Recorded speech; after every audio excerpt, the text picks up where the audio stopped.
Thanks for listening to American Medicine Today. I am Kimberly Bonatti, joined by Ethan Euchre and Jeff Wagstaff. Hello, everyone. Yes, and world-renowned orthopedic surgeon, Dr. Alfred Bonatti. Hi.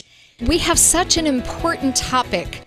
It is human trafficking for both labor and sexual purposes continues to be a major problem in this country, and in particular, the state of Florida, where we are based. It has been identified as a hub for this criminal activity.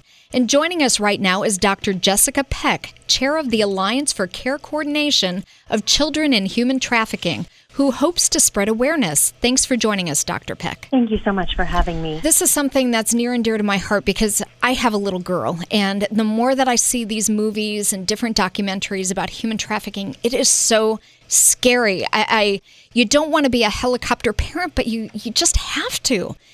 Individuals are just kidnapping kids and putting them into human trafficking, and it's just gut-wrenching when you see what it does and how they have one heck of a time getting out. Absolutely. That's so true. It's really hard to believe, but right now there are nearly 30 million people currently enslaved, more now than at any point in human history. 80% of those victims are female, and up to 50% of those victims are sadly children. And you're right, the average age of entry into trafficking is just about 12 to 14 years old. Wow. Trafficking is the fastest growing criminal industry, second only to drug dealing. It has an estimated annual revenue of $32 billion a year. Now compare that to Starbucks with $19 billion. And we do have a really big problem on our hands. And where do most of these people come from? A lot of them I know come from other countries. I hear of human trafficking where they come up, through Latin America and through Mexico into the States, but a lot of them are also just people, American citizens, correct? That's a great question, because a common misconception is that it's more common to traffic foreign nationals, but actually the people most at risk for human trafficking here in the United States are actually United States teens. And so they can come from anywhere. Really, traffickers are moving from the street to the smartphone, and sadly it's just as easy to order a person as it is to order a pizza. It's and ridiculous. So we're looking at,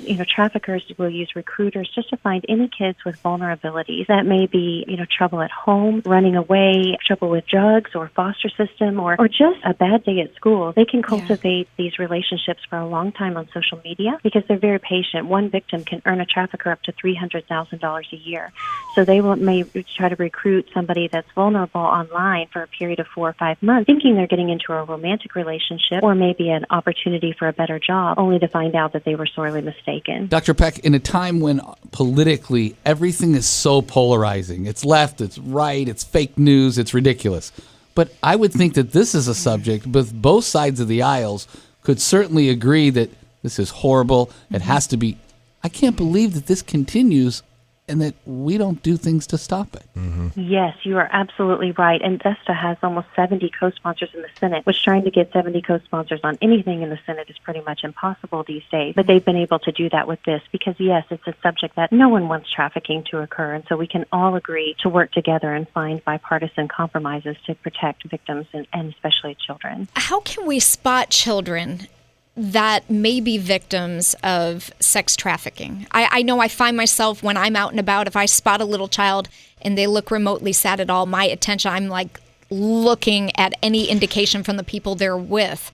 And I really try to make eye contact with the children because it's so spooky. Yeah, well, we've all seen stories, too, where, there's surveillance footage from a parking lot where it's a man basically dragging a child. But the public just thinks that it's probably some unruly kid that's not behaving, and the father is taking, discipline. But there's certain signs that we can look for, correct, Dr. Peck? Yes, absolutely. There are signs that you can watch for, mainly on social media. What parents can look for if a teen comes home with an extra cell phone that's given by a friend and with a vague explanation, or if they have bruises or other injuries without a really good explanation of what happened. Okay. If they're coming home with expensive gifts from unnamed or mysterious friends, if they're absent from school and really don't say why, if they're running away frequently, there's a sudden change in appearance or personality or relationship. The other thing to watch for is, of course, tattoos, because some of these traffickers will use tattoos to brand their victims, especially using things like barcodes, dollar signs, horseshoes, or the word daddy. Those are all things that should alert you to maybe that they're being recruited by a trafficker. Again, these recruiters will go into the high school and they will ingratiate themselves into the party culture. So they don't think of somebody as scary like a pimp or a trafficker. They just think of it as somebody that's their friend, maybe maybe they'll get them some alcohol or,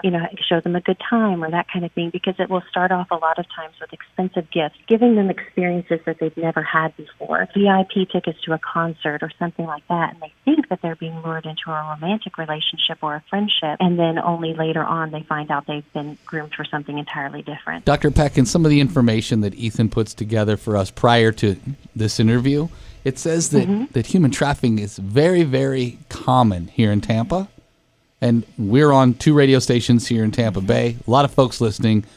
What are the sources of local human trafficking, and what can people do to help stop it? You're right. It's so prevalent in Tampa. Tampa's on one of the worst offender lists just because of the nature of your highways and transportation systems and things like that. And sometimes it's just so scary and dark. People don't want to think that it's happening in their neighborhood. You just want to think it's happening somewhere else. But there are a lot of things that just everybody can do to help. One is raising awareness. So recognizing that trafficking is occurring, talking about it with your friends and with your family. One thing that we've discovered in the medical profession is that up to 87% of victims encounter a healthcare professional without being identified. So somebody that we might look at with a paradigm as troubled or drug addicted or a runaway, we need to consider a different paradigm to know that they may be being trafficked, knowing that there's no such thing as a child prostitute, and just changing the culture for that. You can contact a local advocacy group. There's a lot of them in Tampa Bay, and inquire about what resources or education they have available. Consider helping them, volunteering, or if you can't volunteer, make a donation to help their work. You can also use an app called Traffic Cam and upload a picture of your hotel room when you travel to help federal authorities locate and recover victims of human trafficking. It's super easy to use. You just snap a picture of your room and upload it. And if you're a healthcare provider, NAPNAP Partners, you can go to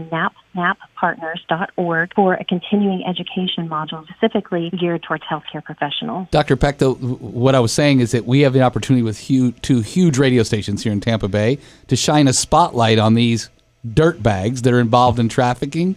Where is that here in Tampa Bay? If it's so prevalent, where are these people being trafficked? Oh, they're being trafficked everywhere. They're being trafficked in hotels, in homes, through schools, through the hospitality industry, through hotels. I'll give you an example of a story. I was actually at a conference for the National Association of Pediatric Nurse Practitioners and walking through the hotel at a more deserted time of night going to a social event that we were having. And I found one of our male staffers with another guy who had him by the collar and his fist up to his face. And he looked at me and said, "Call security."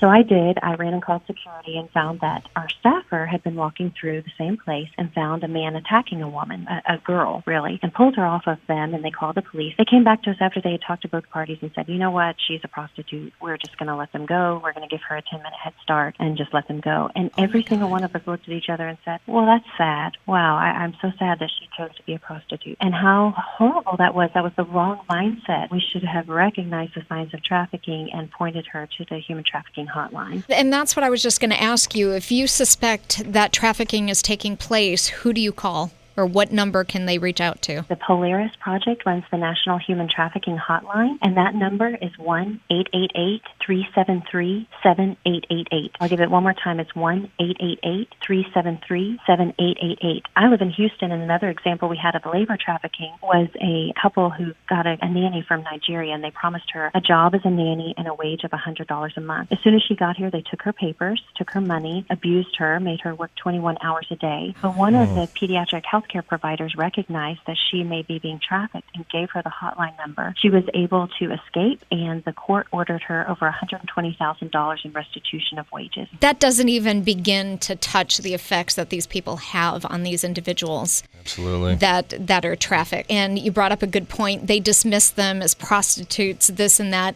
We should never just assume. It should always be trying to help the victims. They're still people. And trying to do right by them and not just giving them a 5 or 10 minute head start, because that doesn't help. You are so right. And even in my own practice, after I changed my paradigm, I identified a girl who was 14 that came in with a suicide attempt, and she had a drug addiction and, was just kind of viewed as a troubled teen. That's how she was labeled. But in talking with her, her parents were divorced, and we found out that her father was actually trafficking her.